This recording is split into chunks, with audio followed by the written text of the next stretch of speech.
I am down at 100 Center Street covering the first day of Harvey Weinstein's retrial. There are 3 complaining witnesses, and they're calm. I mean, it was crowded initially this morning for opening statements, but things appear to be calm. I'll go sort of out in front for a minute because I will show you that Gloria Allred is giving a press conference right now. She was sitting in the back of the courtroom with a bunch of complaining witnesses for Harvey's civil case. They were not directly involved in this case at all. There are 3 accusers, and their names are Jessica Mann, Mimi Haley, and Kaya Sokola, we just learned as of this morning. But I am going to turn around and show you Gloria Allred. That's Gloria Allred giving a presser outside with some Harvey accusers. It's actually interesting. There doesn't seem to be a whole lot of people there, or as many as I would think.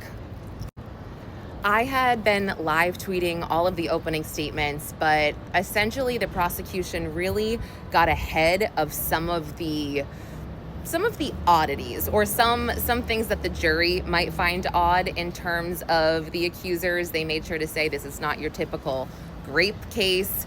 The accusers, they stayed in contact with Harvey. They would email him after these alleged assaults. And the prosecutor, Shannon Lucy, she made sure to go into detail about their upbringing. One girl was a product of a household that had domestic violence, and another girl, was an immigrant. They painted them out to be these kind of starving actors. But the defense came up and they were like, nah, these girls are fine. They weren't necessarily starving actors. But I think his Arthur Aidala's first statement was something like, what you just heard, the state say that's the best case scenario here. I mean, this is not actual evidence. That is best case. And then he went into more detail about how not only did these accusers stay in contact with him, they went as far as asking him to meet, or one of the women said, you should have lunch with my mother. And this is after this alleged assault. And, the prosecution would say, oh, Harvey invited Mimi Haley to Paris and she said no. She didn't want to go. And then the defense would say, well, Mimi Haley couldn't actually go to Paris because of her immigration status. If she left the country, she wouldn't be able to get back in. So there was a lot there. And the defense just said, look, you guys are getting, they drew movie parallels. He said, you guys are getting part of the movie. You're not getting the entire movie. And I'm here to make sure you get the entire script. What else? I mean, this is huge. The defense really went into detail about how these women, they were awarded millions of dollars here, and that when they first came forward about these alleged rapes or assaults, they didn't go to law enforcement, they didn't go to a doctor, they went to people like Gloria Allred or Doug Wigdor. Sorry, I kind of whispered her name because she's right in front of me. She just walked away. So I thought that was huge, and I'm not sure how well that would sit with the jury. I mean, seeing these women on the stand, and I'm not saying just because they got money that doesn't mean they were assaulted. I'm just saying Kaya Sokola, she got $4 million. So yeah, that's crazy. That's so crazy. So in my opinion, I don't know if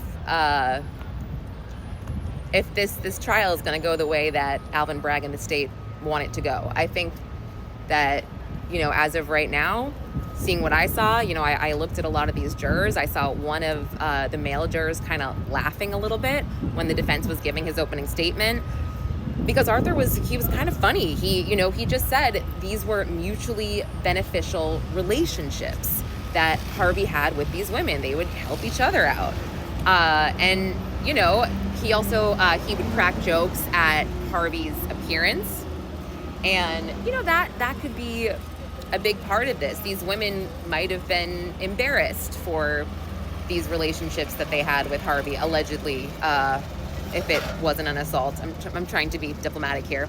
But yeah, it was was pretty crazy. And this afternoon there will be a foundational witness. I might stay for that. The complaining witnesses will be giving their testimony, I believe, next week. But yeah, this afternoon it's just going to be more of, I guess, someone getting on the stand saying who Harvey was, the awards he won, what he did, and all of that noise.